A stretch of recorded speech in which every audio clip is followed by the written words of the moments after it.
미국 주가가 이틀간 올랐고 우리 시장도 오늘 조금 힘차게 가지 않을까 싶었는데 또 좀 상승폭이 좀 제한되어 있습니다. 시장에 대한 고민들이 여전히 있다는 거죠. 오늘 시황 해설 우리의 시장에 대한 궁금증을 해결해 주실 분입니다. 문장주 문스타 인베스트먼트 대표 함께하겠습니다. 대표님 어서 오십시오. 네, 안녕하십니까? 오늘 문 대표님과 이야기 나눌 주제를 일단 한 줄로 뽑아봤는데요. 예, 다시 변동성 상황입니다. 중국 증시도 그렇고 우리도 그렇고 이 박스권을 탈출할 수 있는 조건은 무엇이냐, 혹은 변동성에 대비해야 되는 것인가 얘기하겠습니다. 일단 10월 흐름 보면 현재까지는 강한 상승은 아니지만 미국이나 우리나 나름 선방하면서 10일까지 왔는데요. 예, 10월 월간 전략 한번 점검해 볼까요, 대표님? 네. 네. 10월은 좀 되게 재밌는 일이 벌어지는 일이 많은데, 네. 옥토버 임팩트에서 블랙스완 같은 그런 시장의 어떤 폭락이 있을 수 있는 그런 일이 좀 있었습니다.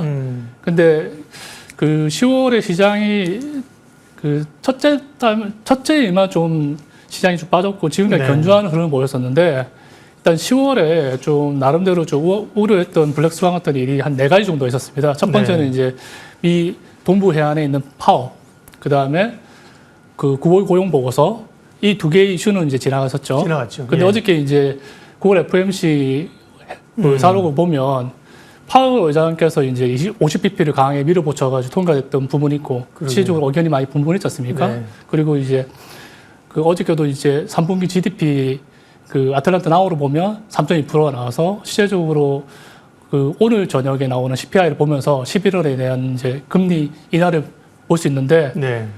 시장은 이때 연준의 어떤 금리 인하폭을 상당히 좀 많이 반영한 상황이기 때문에 이 부분이 좀 잠잠할 수 있을 것 같고요.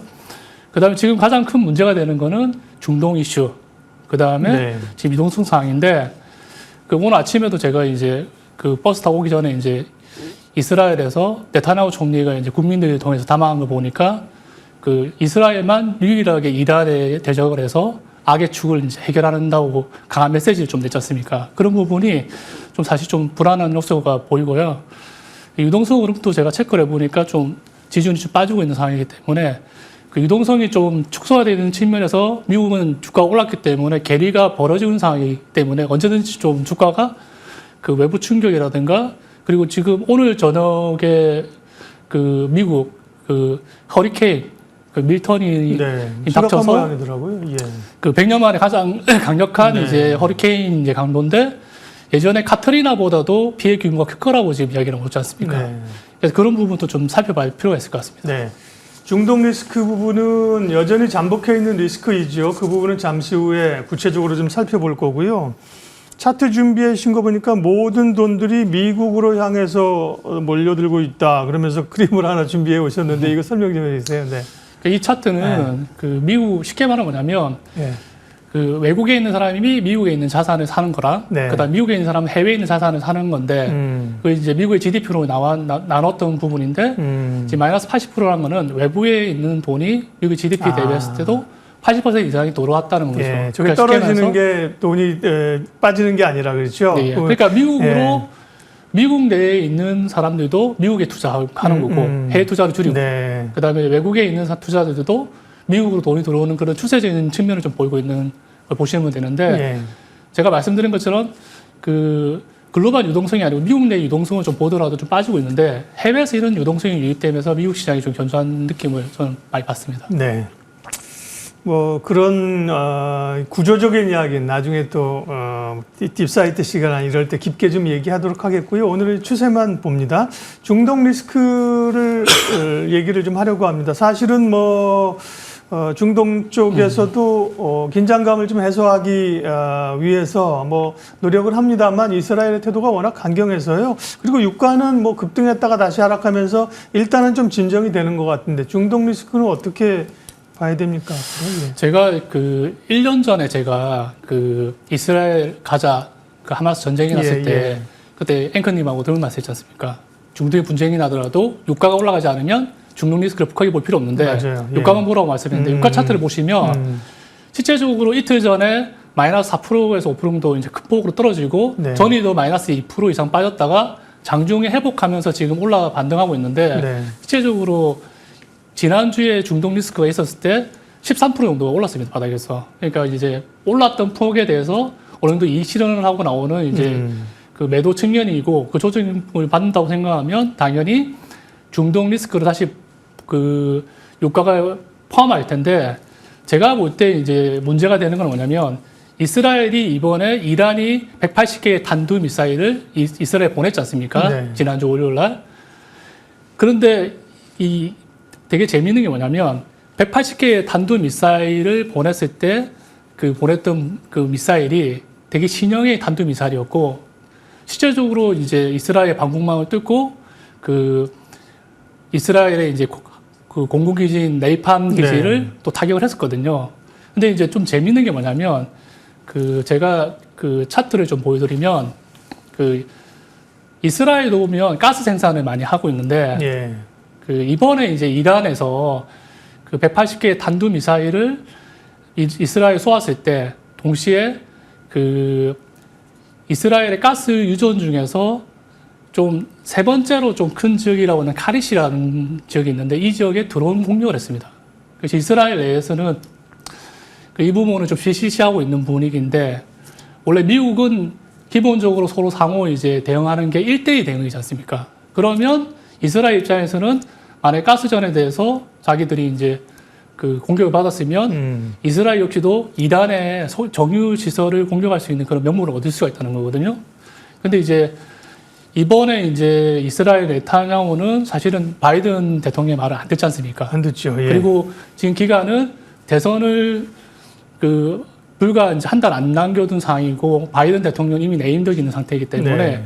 네타냐후가 굉장히 강하게 보복을 할 것이라는 생각을 가지고 있고 실제적으로 이스라엘의 네타냐후는 이란의 핵무기 시설을 파괴하는 게 주 목적이거든요. 하지만 핵무기를 이게 타격하는 게 이론적으로 좀 쉽지가 않습니다. 이유는 뭐냐면 그 이스라엘이 그 이번에 하산 나스랄라를 죽였을 때 썼던 벙커버스트는 미국으로부터 거라면서요? 예. 받았던 게 예. GBU-28이라고 네. 이게 단두 무게가 한 5,000파운드 되거든요. 네.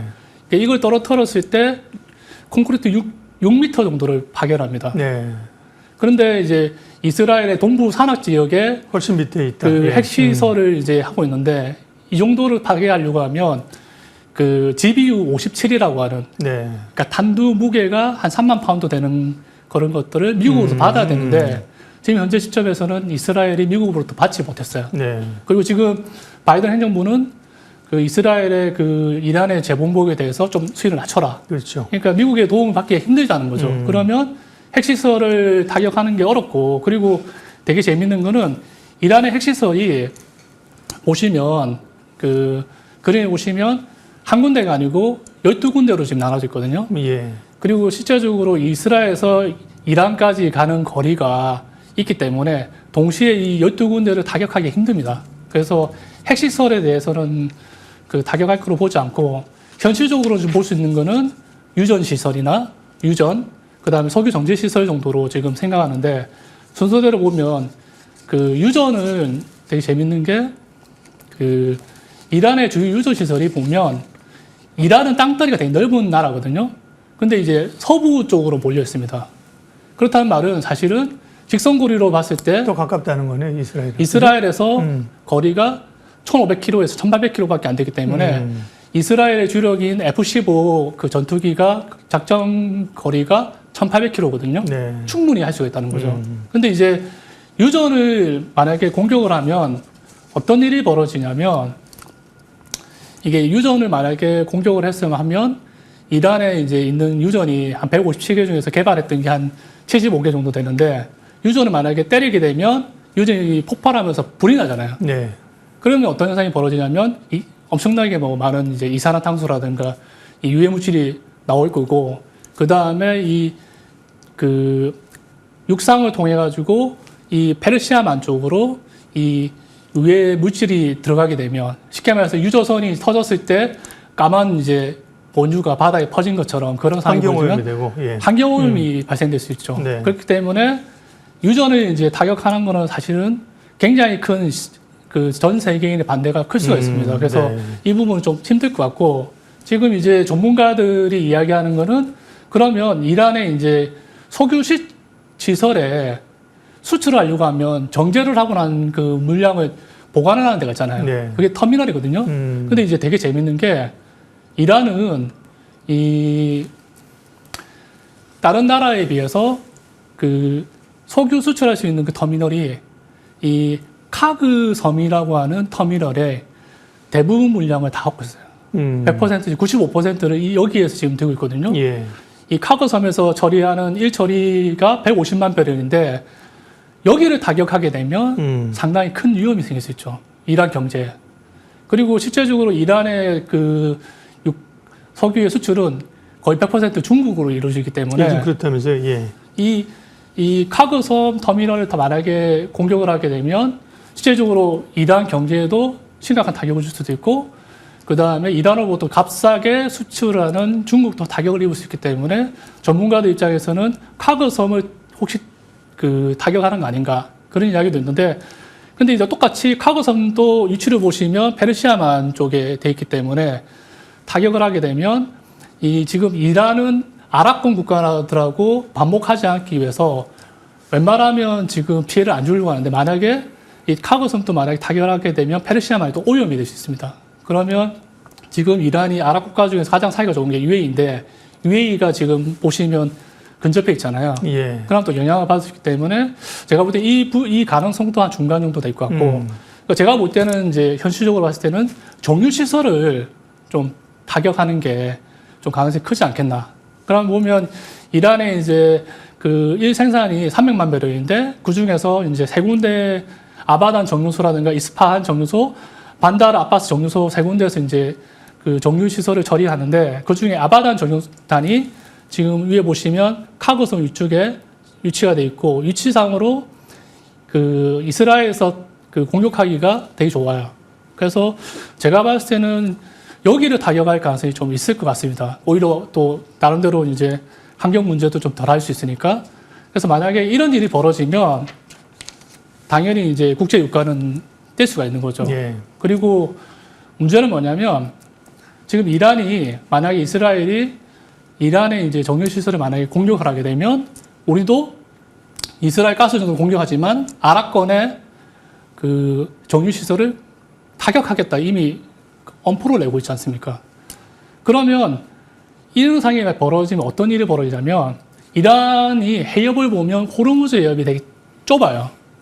그러면 여러분도 많이 들어보셨겠지만 이란이 호르무즈 해협을 만약에 봉쇄를 해버리면 하루에 이 호르무즈 해협을 통해서 움직이는 그 석유가 1,800만 배럴입니다. 그러면 실제적으로 전 세계가 하루 소비하는 게 예. 1억 배럴이면 거의 18%니까 상당히 유가에 타격을 줄 수 있거든요.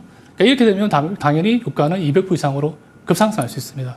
그리고 지금 거론되고 있는 최악의 카드가 만약에 이란이 그 석유를 보관하고 있는 터미널이 만약에 공격당하면, 카고산 공격당하면 이란이 타겟을 하려고 하는 게 사우디의 라스타누라라고 하는 그 터미널이 있거든요. 네. 아, 이란이 이스라엘로 공격하는 게 아니라 사우디 걸 또 그렇죠. 왜냐하면 이스라엘은 가스전인데 아랍 국가에서 유전을 들고 있지 않습니까? 그 유전을 공격해야지 문제가 생길 수 있잖아요. 네. 그러니까 자기들 유전을 만약에 공격받으면 아랍까지 이제 공격해서 그래서 예. 지금 보면 사우디에 지금 이 이스라엘하고 이제 이란의 어떤 분쟁으로 네.